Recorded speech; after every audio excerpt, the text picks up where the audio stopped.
মধু যদি কেউ রেগুলার পান করে তাহলে মাথার মধ্যে ব্রেনটা যেই পানিতে ভাসতেছে ডুবতেছে ওই পানিটা সবচেয়ে বেশি স্বাস্থ্যকর থাকে।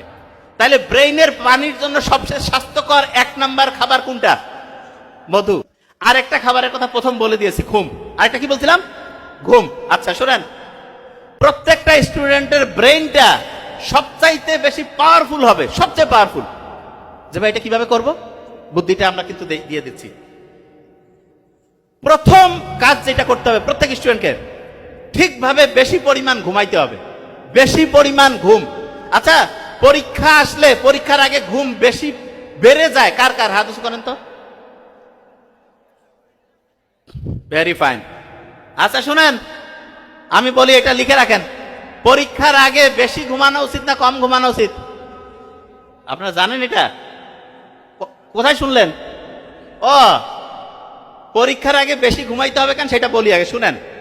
এই শুনেন, আপনারা যখন ওই যে রেজাল্ট দেখেন না, এক সময় হঠাৎ করে বিসিএস এর রেজাল্ট দিল, মেট্রিকের ইন্টার রেজাল্ট দিল, একসাথে সবাই যখন ঢুকে দেখবেন না যে সফটওয়্যার জ্যাম হয়ে গেছে, কেউ কারো রেজাল্ট দেখতে পাচ্ছে না? দেখতে পাচ্ছে? এরকম হয়তো আপনি যখন পরীক্ষার আগে যখন একসাথে সবগুলো পড়তে যাবেন তখন ব্রেইন এরকম জ্যাম হয়ে যাবে। যে ভাই তাহলে ব্রেইনের জ্যাম কিভাবে ছুটাবো? বুদ্ধি আছে। শোনেন, নরমালি আপনি যা ঘুমান, নরমালি আপনার 7 ঘন্টা ঘুমাইতে হবে দৈনিক। পরীক্ষা যখন আসবে সেইটা আধা ঘন্টা থেকে 2 ঘন্টা আরো বাড়াবেন। যে ভাই এটা আবার কেমন কথা? হ্যাঁ, কারণটা কি? আপনি যেই পড়াটা পড়বেন, পড়াটা নরমালি আপনার এই পড়লাম, আপনার বাড়ির মধ্যে ওই যে বাইরে আছে না একটা বৈঠকখানা থাকে না বাইরে, ওই যে কয় না আঙিনা, যখন আমরা একটা পড়া পড়ি ব্রেইনেরও একটা হচ্ছে আঙিনা আছে, ওইখানে যে পড়াটাকে থাকলো, ওইখানে থাকলে কাম হবে না। ভিতরে একদম ড্রয়িং রুমে ঢুকাইতে হবে, ওইটার একটা স্পেশাল নাম আছে, হিপ্পোক্যাম্পাস। কি নাম? খুব কঠিন নাম, যাই হোক মনে রাখেন যে মেইন সফটওয়্যার, যেই একদম লং টার্ম সফটওয়্যার, সেখানে ঢুকাইতে হবে। তা ওই সময় ওই যেই পড়াটা আপনি এখন পড়লেন, এই পড়াটা প্রথমে তো বাড়ির আঙিনায় থাকলো, ওইখানে থেকে কাজ হবে না, ওইটাকে ঢুকাইতে হবে একদম ড্রয়িং রুমে। তা ড্রয়িং রুমে যাওয়ার জন্য সবচেয়ে ভালো যে টাইম, সেই টাইমে সে ড্রয়িং রুমে যায়, সেটা হচ্ছে ঘুমানোর টাইম। আপনি পরীক্ষার আগে বেশি পরিমাণ পড়া পড়েন না, তাহলে বেশি পরিমাণ পড়াকে আপনার পাস করে দিতে হবে না? বেশি পড়া যদি আপনি পাস করতে চান, ওই আঙিনা থেকে ড্রয়িং রুমে নিতে চান, তাহলে ওইটার জন্য বেশি পরিমাণ ঘুম দরকার কি দরকার নাই?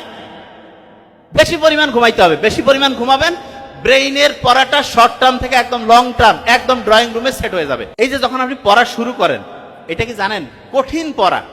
আমি বলি আপনাদের কোন পড়াগুলো কঠিন লাগে আমি জানি, আমি বলি, দেখেন মিলান তো। ইংলিশের ক্ষেত্রে appropriate preposition, vocabulary, synonym antonym, এটার মধ্যে বুঝছেন তো? আচ্ছা, গ্রুপ ভার্ব, হ্যাঁ কঠিন লাগে না? আচ্ছা, এটা কেন কঠিন লাগে সেটা বলি। এই গ্রুপ ভার্ব, সিনোনিম অ্যান্টোনিম আছে না, এটা নিয়ে একটা ইম্পর্টেন্ট তথ্য শেয়ার করি, এটা আগে মাথায় রাখতে হবে। ব্রেইন একটা না, একই রকম সর্বোচ্চ 7টা তথ্য রাখতে পারে। কয়টা? সূরা ফাতিহার আয়াত কয়টা? কয়টা? আল্লাহ জানে যে এরা ব্রেইন কিভাবে কাজ করে জানে, প্রথম 7টা আয়াত না, একটা না সেম জাতীয় 7টা তথ্য মনে রাখতে পারবে। কয়টা? 7টা। শুনেন আগে, আপনি কি করেন? অ্যাপ্রোপ্রিয়েট প্রিপোজিশন, গ্রুপ ভার্ব বের করছেন, একেবারে মুখস্থ শুরু করে দিলেন যে আজকে 50টা বড়ি ফেলাবো, এবং পড়ার পরে যে হ্যাঁ আর 2 দিন পড়লে হয়ে যাবে, ঘন্টু হবে, জীবনে পাবেন না। কেন? কারণ ব্রেইন যখন রাখছে না একই রকম জিনিস সর্বোচ্চ 7টার বেশি সে রাখতে পারে না। তাহলে ভাই অ্যাপ্রোপ্রিয়েট প্রিপোজিশন, গ্রুপ ভার্ব এগুলো কিভাবে মনে রাখবো? খুব সহজ বুদ্ধি আছে। আচ্ছা, অ্যাপ্রোপ্রিয়েট প্রিপোজিশন, গ্রুপ ভার্ব এগুলো প্রত্যেক দিন সর্বোচ্চ 7টার বেশি পড়া যাবে না। তার মানে আপনি গ্রুপ ভার্ব পড়তেছেন, সর্বোচ্চ 7টা তথ্য, অ্যাপ্রোপ্রিয়েট প্রিপোজিশন 7টা, ভোকাবুলারি 7টা, এইরকম করে যদি 1 সপ্তাহ পড়েন 50টা, 1 মাস পড়লেন 200টা, 2 মাস পড়লেন 400টা, এই রকম করে যদি পড়েন তাহলে appropriate preposition, group verb, vocabulary এগুলোতে 1 নাম্বার হইতে পারবেন। তাহলে বলেন তো আমাকে, ভোকাবুলারি আপনি বিসিএস ক্যাডার হয়ে গেছে, ওকে যা কবেন যে কি সমস্যা, ভোকাবুলারিটা ডিস্টার্ব ছিল। তারপরে আর কোনটা? যে অ্যাপ্রোপ্রিয়েট প্রিপোজিশন। কেন ডিস্টার্বটা কেন, এটা সে গবেষণা করেনি।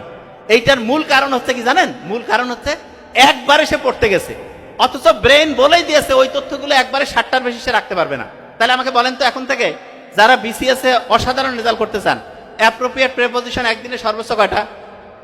7টা। ভোকাবুলারি গ্রুপ বার 7টা, সব সর্বোচ্চ 7টা। অনেকে কয় ভাই 7টা করে বললে হবে। শুনেন, আপনার অ্যাপ্রোপ্রিয়েট প্রেপোজিশন সব মিলে, অ্যাপ্রোপ্রিয়েট প্রেপোজিশন যদি আপনি 800 থেকে 850 পড়েন, মোটামুটি সব কমন। ভোকাবুলারি যদি 1000 খানেক থেকে 1200 পড়েন কমন, তাহলে 7 দিয়ে 1000-কে ভাগ করেন, দেখেন যে 3-4 মাস যদি আপনি একটু একটু একটু করে পড়েন, গোটাল পড়াটা আপনার আয়ত্তে আসবে।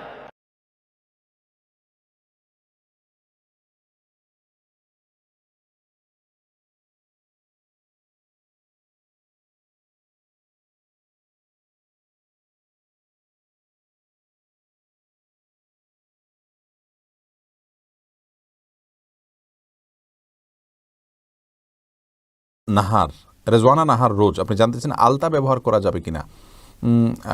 বাহ্যিকভাবে কোনো অসুবিধা নেই। অন্যকে দেখানোর যদি উদ্দেশ্য না থাকে, পরপুরুষকে মানে প্রদর্শন করার মতো যদি কোনো বিশেষ টার্গেট না থাকে, তাহলে সেক্ষেত্রে আপনি এটা ব্যবহার করতে পারেন, কোনো অসুবিধা নেই। আর স্বাস্থ্যের জন্য যদি ক্ষতি না হয় সেরকম, তাহলে এটা ব্যবহার করতে পারেন। নিজের স্বামীকে দেখালেন, ঘরোয়াভাবে পড়লেন, অসুবিধা নেই, করতে পারেন। আর বাইরে গেলে বোরকা পরে গেলেন, অন্য পরপুরুষকে দেখানোর উদ্দেশ্য থাকো না এবং দেখানোর ব্যবস্থা থাকো না, তাহলে জায়েজ আছে ইনশাআল্লাহ।